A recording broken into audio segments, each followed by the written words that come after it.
I had a ring to prove that for a while, but I'd worn that ring since I was 16 and my finger had almost grown around it. And one night the Father said, take it off.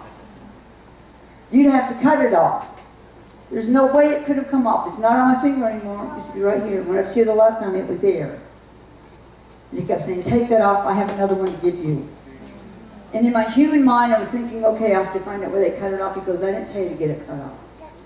And then he didn't say anything else. And then a month later, I'm standing. I walked into the restroom in my home. And I'm just standing there in front of the sink. And he goes, take it off now. And I grabbed that thing and pulled it right through my skin. In the spirit. It engaged the spirit. It passed through my skin. Like it was air. And I held my finger up and you could see the indentation of the 40 years I had worn it. It was so thin, like that. And yet here I'm holding that ring in my hand in one piece. I was undone. He said, it's that simple and that easy to travel through the spirit realm.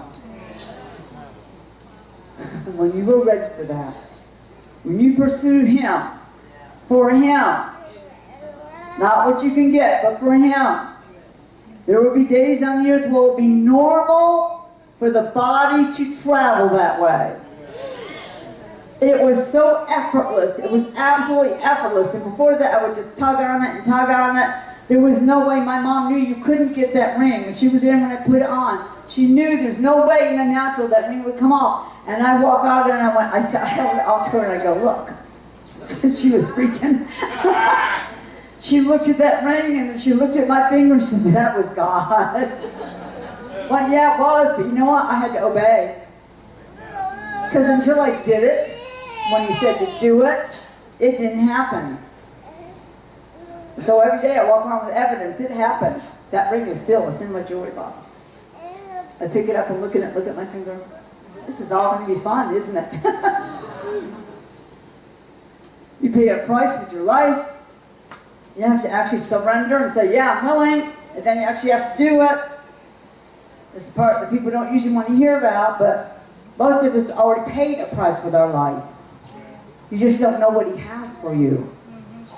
He has a crown on the earth, not just when you get to heaven. Because His whole purpose for us is to rule and reign with Him right now in this world, in the spirit realm. Everyone in heaven is talking about it. And they're the ones who gave you that. You hear me say all the time, get your crown on, that came from heaven. I was speaking one time somewhere, I don't even remember what it was, and I heard yell from the portal that was open, like there's one open right now, a huge one, that the entire ceiling, when I look, it's not there. I see heaven watching us. And I heard yell from there, get your crown on.